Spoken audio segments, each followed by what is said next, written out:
This is a live look at an airfield in Hawaii where the remains of 55 American servicemen killed in the Korean War are finally coming back to the United States. The remains are being returned by the North Korean government.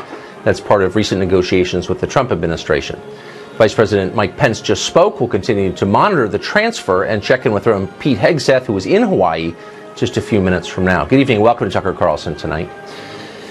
First, we want to tell you that today marks the second day of Paul Manafort's trial in Virginia. Manafort is charged with tax evasion and filing false loan documents.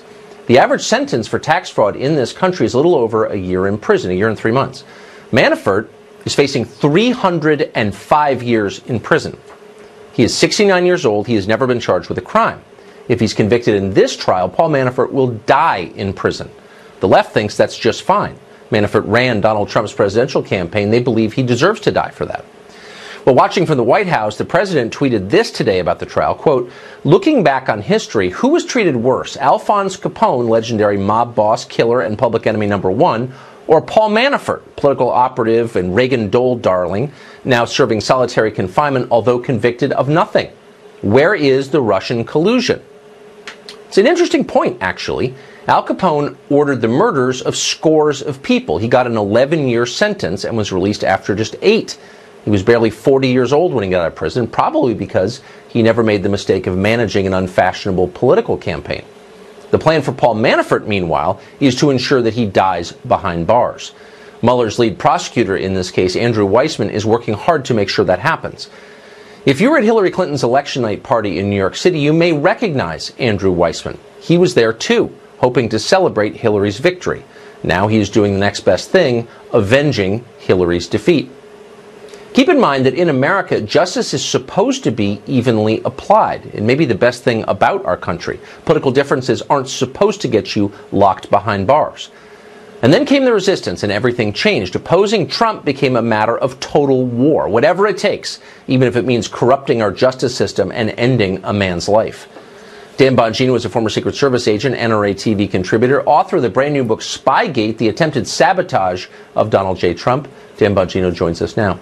So Dan, I hate to think that any prosecution is politically motivated, but in a country in which a year and 3 months is the average sentence for tax evasion, to see a man facing 305 years raises red flags, to put it mildly. Tucker, this case is a disgrace. Listen, I was a federal agent. I don't know Paul Manafort. I don't know what he's guilty of or not guilty of, but I am familiar with federal investigations and the tactics used. And I can tell you with a clean conscience, I have never, ever seen heavy-handed government tactics like this used for what is essentially a process crime and basically a white-collar crime for a guy with no criminal pedigree at all to speak of. This is unheard of. You know, you said at the beginning of the show, justice is supposed to be even-handed. It's supposed to be blind too, Tucker, but it appears to be blind only to Democrats. Paul Manafort is guilty of something. He's guilty of helping Donald Trump win, and that's what's bothering the Mueller probe. So so the point of criminal punishment is to render justice, to do something proportionate, appropriate, to send the statement, we don't accept this kind of behavior. That's why we punish tax evasion, and we should. And also to protect the public, to make sure that someone who's a threat to the rest of us is no longer walking free. In this case, the prosecution didn't even explain how he defrauded the banks. Did the banks lose money? I don't think they did. They didn't explain how much he should have paid in federal taxes but didn't. And I don't think there's a single person in America who feels a physical threat or even a moral threat from 69-year-old Paul Manafort. I mean, they're not even pretending this isn't political. No, they're not. If they are, they're doing a really poor job. And it really begs the question, Tucker, if the federal government and all the taxpayer assets that support it thought Paul Manafort was such a threat to the republic, why didn't they warn the Trump team? Barack Obama was the president of the United States, not the Democrat Party. Why didn't they warn the Trump team that this dangerous threat that had to be put in solitary confinement, that had to have the full force of the government weaponized against him? Why didn't they warn them? The answer is because they didn't believe that. I told you, Manafort is guilty of something. He's guilty of helping Donald Trump win. And by the way, Tucker, some of the same process crimes and suspicious activity Mueller's accused Manafort of, ironically enough, Democrats accused of the same thing, or people connected to Democrats, seem to have gotten up to this point a relatively free legal pass. Even as a matter of, for appearances, would you, if you were Robert Mueller, appoint as the lead prosecutor in a case against Donald Trump's former campaign manager, a Hillary partisan who went to her victory party on election night? Tucker, they're not, I'm laughing because this is a joke. They're not even hiding it. Can I double down on you? Yeah. How about this? Andrew Weissman, yes, attended Hillary's party. Jeannie Rhee, who was one of his lead prosecutors in the case, represented the Clinton Foundation. Aaron Zebley, Tucker, another prosecutor in the case who's friendly with the whole Mueller crew, represented one of the Clinton guys involved in the destruction of the BlackBerries as a lawyer. This is really happening right now. And by the way, other ones are donors to Democratic candidates. You would think a guy with Bob Mueller's level of intelligence, no one's claiming he's a dumb guy, by the way. You would think he would be smart enough to pick this out and pick other lawyers and at least attempt to look nonpartisan. For some reason, they don't seem to care. Yeah, or they're totally lacking in self-awareness. Almost everybody in that world is lacking self-awareness because they don't know anyone who disagrees with them, which is part of the problem. Dan Bongino, thank you, as always, for the clear explanation. Thank you, sir. Well, the Carter Page FISA application has been released in part. Big portions of it, though, were redacted, and those portions could help reveal the extent to which the Obama administration surveilled the Trump campaign, which they did. Congressman Devin Nunes is the chairman of the House Intelligence Committee. He represents California in the House of Representatives, and he joins us tonight. Mr. Chairman, thank you for coming on. So, you've seen the entire document, the entire application, FISA applications to spy on Carter Page and then the Trump campaign. Much of it was redacted, pages and pages redacted. Do you believe, knowing what was redacted, that the public has a right to see that information? Absolutely. So what we heard for a long time is that the memo that we created to make sure that the American public knew that the FISA contained the Steele dossier, or the so-called dirt that the Clinton campaign paid for, bought it from Russians, fed it to the FBI in order to get a FISA warrant on Carter Page. We said that made up the bulk of the FISA. We were made fun of. We were told that was wrong, that we were lying, when in fact we were 100% right. It did make up the bulk of the FISA. Then you noticed that right after that came out, they said, well, but what's really important is the information that's redacted. Then, lo and behold, they found out that just a couple months before, the Republicans on the House Intelligence Committee had actually asked for about 20 pages, at least 20 pages, to be declassified of the Carter Page FISA.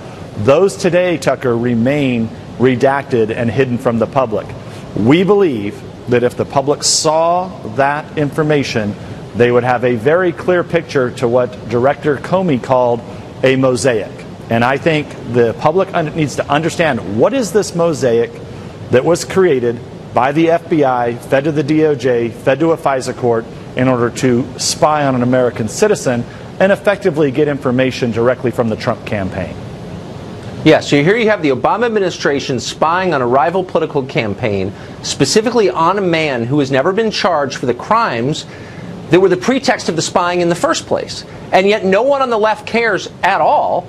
And I guess my question to you, again, having seen the information that I'm not allowed to see, is there a good reason, a national security-based reason, to keep that information from the public? On what grounds was it redacted?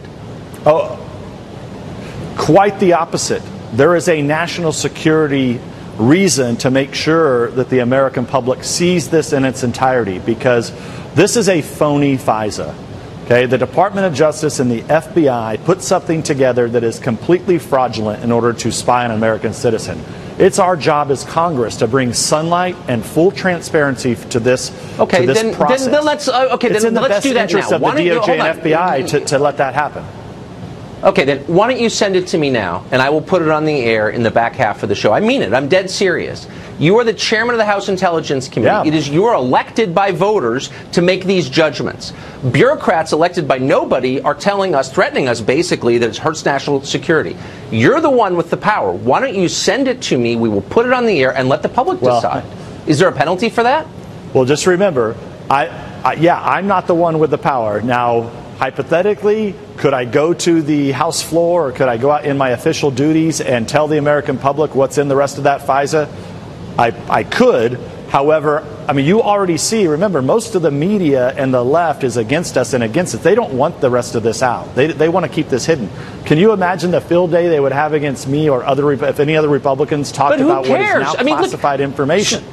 So you have journalists arguing on behalf of holding information back. I mean, that's insane. If you live in a world where journalists are saying the public should know less, they have been discredited by definition. We don't have to listen to them. They are not journalists. They're something less. They're flacks. So is there a penalty for doing that? Because this seems like a really important question. You understand, Tucker. Yes, that's the problem. You understand this. There's a penalty, right? So we can't create a situation. But what can happen right now? How do we get this done? Is the president just needs to step in and declassify this. He has said he doesn't want to get involved, but quite frankly, that he needs to get involved in this. It doesn't involve him.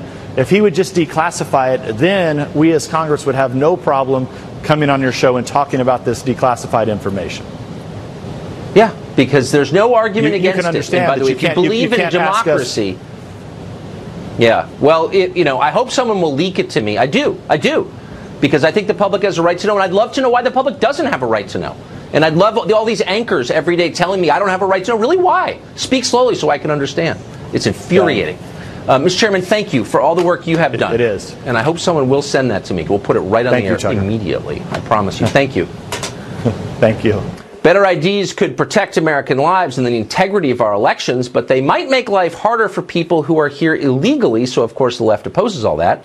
We'll tell you why next. Plus, we'll keep our eye on Hawaii, where the remains of Korean War servicemen are being returned after decades in North Korea.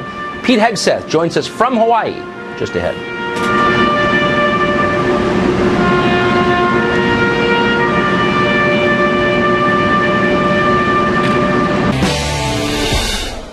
Welcome back. We're going to get to a new segment in just a second, but I just wanted to say this. We spoke to the chairman of the House Intelligence Committee a minute ago, Devin Nunes of California, who I think is an honorable person. And he is obviously empowered by his position in Congress and by voters really to have access to any intelligence that he wants to. He has read the full text of the application for the FISA warrant that allowed the government, the Obama administration, to spy on Carter Page and the Trump campaign. He says the parts that have been redacted do not in any way threaten American national security, that it's merely butt covering on the part of the bureaucracy. We ask the obvious question, which is, why don't you just tell us what's in it? Let the public decide. Let the public judge. In the commercial break, I got an interesting text I'm going to read on the air from a very informed person in Washington who said this, and I'm quoting, Dianne Feinstein entered the CIA torture memo, so-called, into the record in the Senate and was protected by the speech and debate clause. Any Republican with access to the FISA warrant could do the same. Complete immunity awaits them. I believe that to be true. Again, this just happened in a commercial break. We haven't checked it, but I think that's right. But I will say one more time, if you know what is in the redacted portions of that application, please send it to us. The public has a right to know. There's no excuse for withholding that from the public. Let us decide.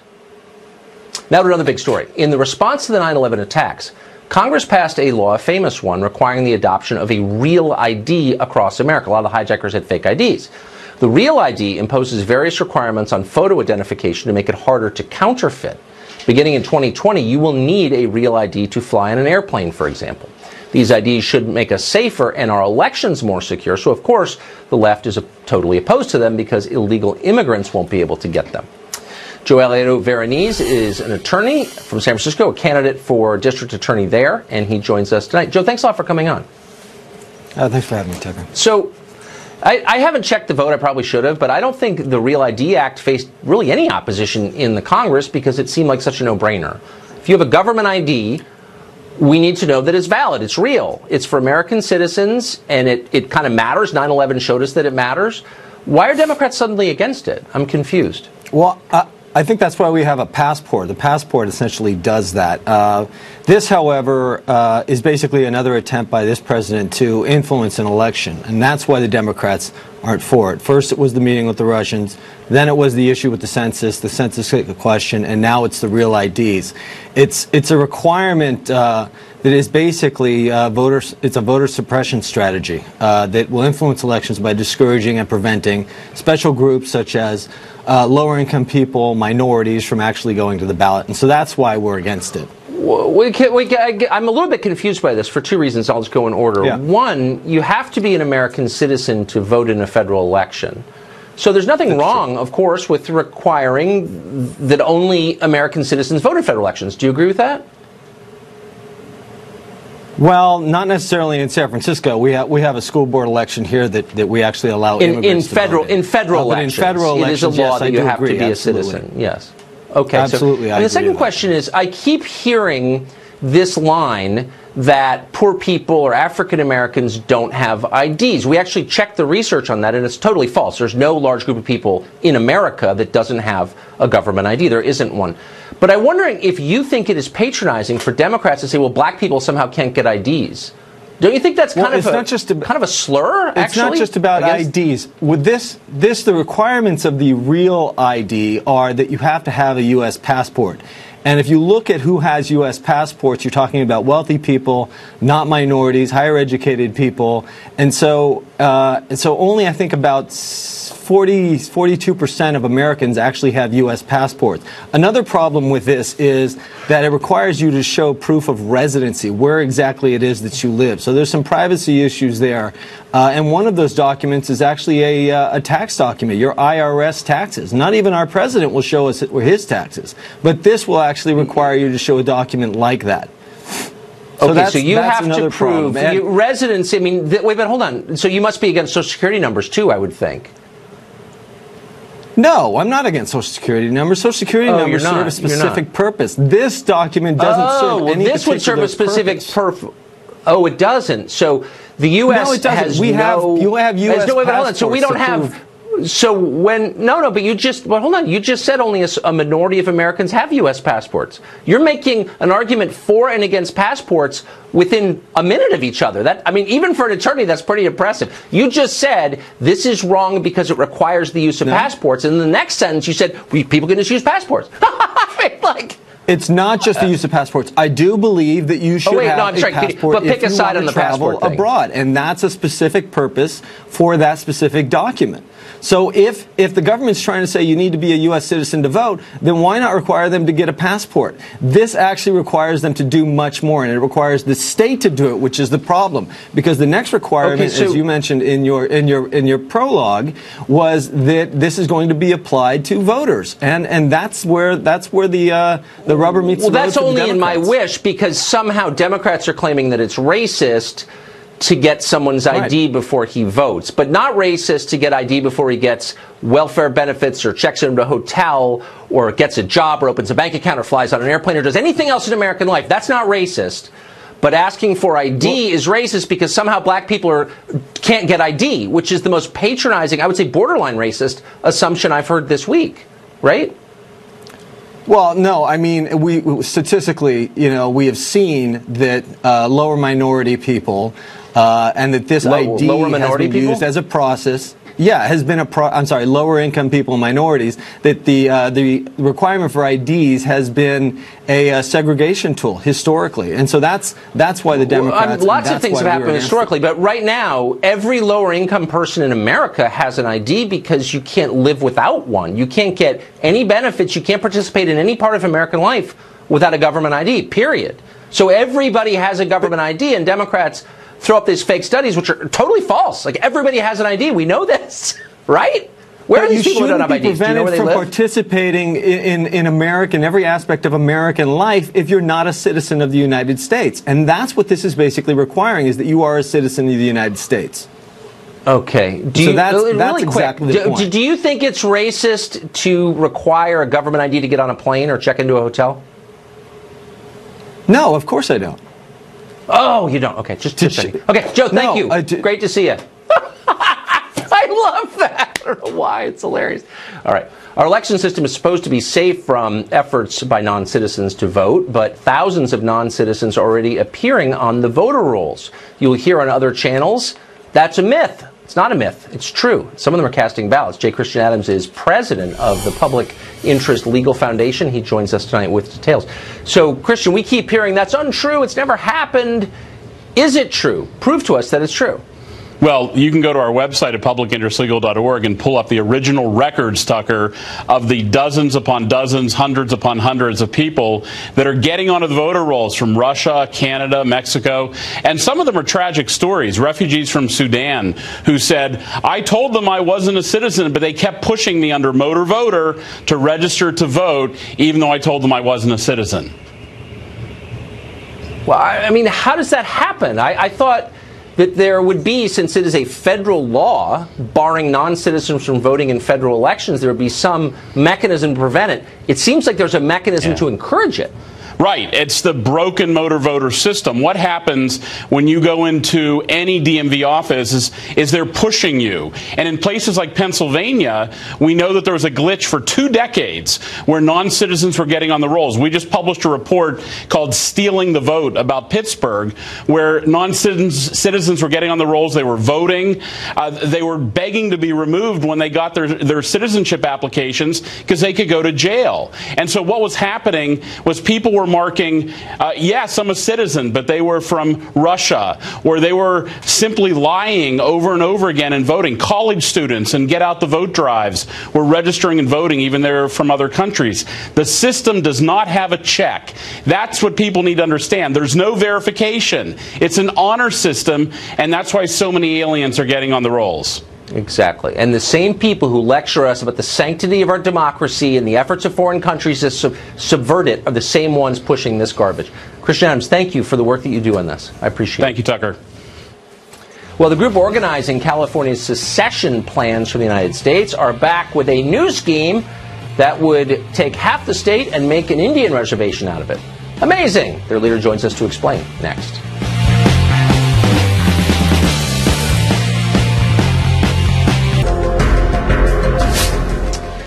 Google shut down its Chinese search engine in 2010. At the time, they said it was because China was attacking free speech. But things have changed. The left doesn't care about free speech anymore. So it was no surprise today to see new reports that Google is building a brand new censored search engine that will allow it to re-enter the Chinese market, will be actively abetting the communist police state there and crushing dissent. Google's behavior doesn't end there, though, in China. Last year, Google opened a major artificial intelligence research center in that country, even though China is aggressively pursuing military uses of artificial intelligence against the United States. Scott Cleland is the author of Search and Destroy, You Can't Trust Google, Inc. He joins us tonight.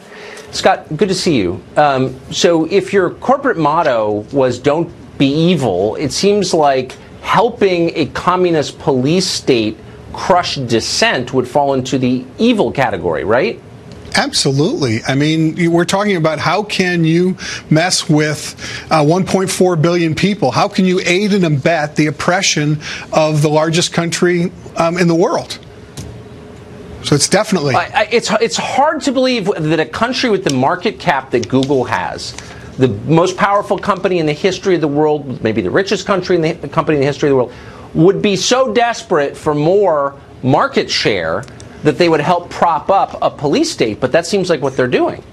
Well, what's really interesting is Google is all about power. It wants to be influential and it wants to be everywhere for everything.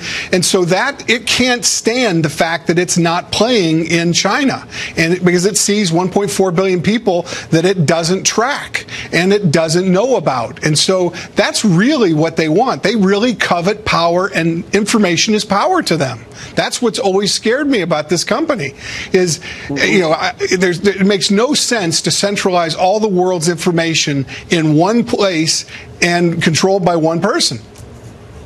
Information is power for them, but their pitch was always information will empower the rest of us as well. But the deal that they are striking in China would withhold information from the population. They would be complicit in the brainwashing and propaganda efforts of the Chinese government. It's exactly the opposite of what they said Google was about.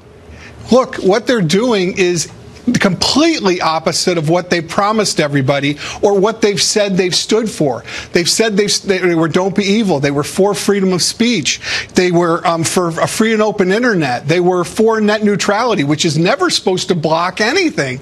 And they were the main corporate funder of that. And this is basically blocking every single freedom website in the world from getting into China. There's nothing neutral about that. There's nothing free, nothing open, nothing good about what they're talking about doing.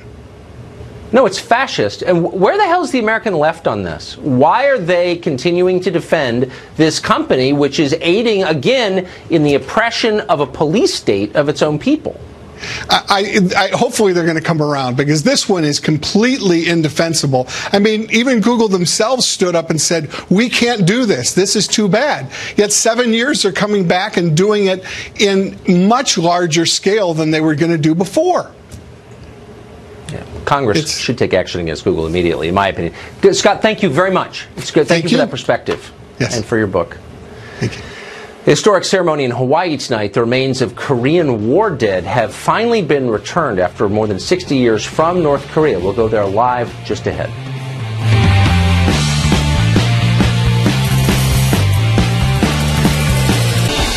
Well, New Hampshire is a pretty remarkable state. You'll know that if you've been there. One of the prettiest places on the continent. Granite mountains, deep forests, clean water. The people are impressive, too. The kids in New Hampshire get some of the highest SAT scores in the country. And it's safe. The crime rate in New Hampshire is just a fraction of that in other states. A lot of people in New Hampshire have guns, and yet the homicide rate is less than 1/10 the rate in Washington, D.C.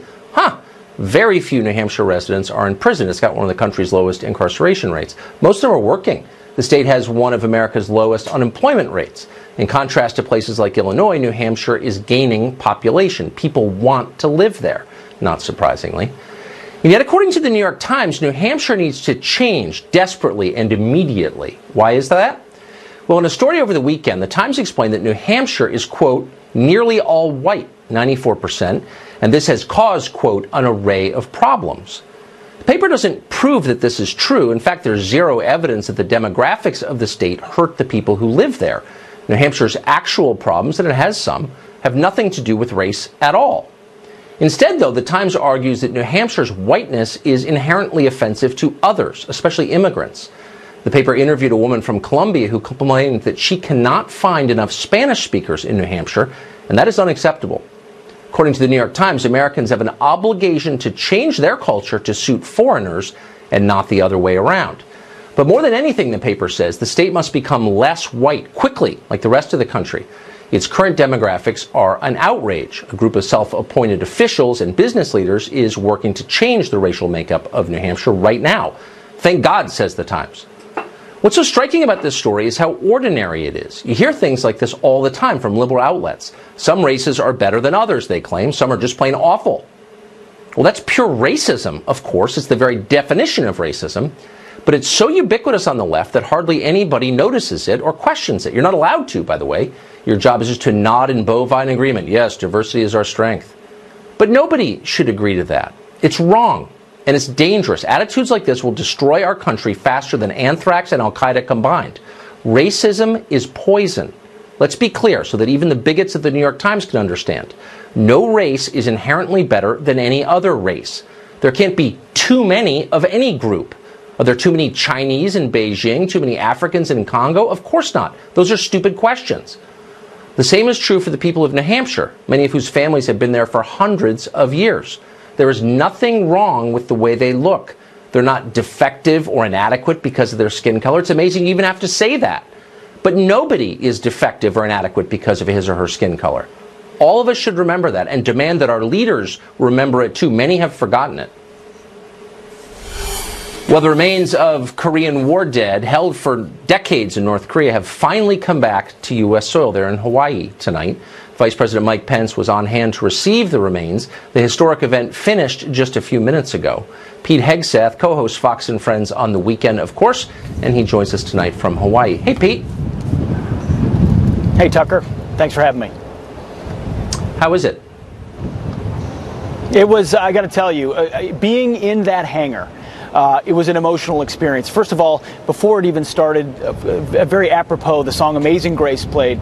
Amazing Grace, how sweet the sound that saved a wretch like me. I once was lost, but now I'm found. These young men who went to fight a war at the beginning of the Cold War for our country, finally returning home. And I was also struck by the individual attention given to every flag-dropped container. Each one of these individual Americans, Tucker, in our country, we ask individual patriots to sign up and go fight for our freedoms that we have here, unlike communist and collectivist societies that send waves of men with no care for what happens next. The fact that 65 years later, this kind of attention is given, that we honor their sacrifice, the vice president there to give the keynote address, was heartening to me as a veteran myself, who would hope that if I was lost on the battlefield, any president in the future would come find me. But a big win for America today, and a testament, I think, to President Trump's commitment to the right outcome on the Korean Peninsula. Pete, is there any other country that tries as hard as the U.S. does over as many years as the U.S. does to get its war dead home?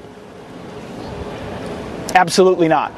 Leave no man behind is an extreme, maybe Israel, in the modern Israel, but over the centuries of our country, no country has valued life and then valued the remains and the connection to that sacrifice more than the United States of America. No one has poured more soil on foreign countries for our own freedom and the freedom of others to defeat Nazis and communists and stand up to rogue regimes. And when we do so, we make a promise to that soldier, that Marine, that airman, that sailor, and that family and the community that we will do everything to bring them home alive, or in this case, missing in action, or a prisoner of war, or deceased. Something like this is a testament to future generations, that our country will honor the promise that we made to you. And there's a lot of personal stories. One in particular, Tucker, First Lieutenant Frank Salazar volunteered to go to Korea in 1952. He was killed on New Year's Eve of 1952 when his P-51 was shot down by ground fire. Before he left, he gave a hug to his 4-year-old girl, Diane Brown. She was in that hangar that's right over my shoulder today. She's been looking for her father for over 60 years. He may be returned today, or at least some of his comrades. A powerful testament to this great country. That's a tearjerker. Pete Hegseth in Hawaii. Thanks very much for that. Thanks, Tucker. The advocates of having California secede from the rest of the country, it's a real thing. They have a new plan. They're going to turn half the state into an Indian reservation. In the interest of bringing you all the news, we're going to talk to the leader of that movement after the break.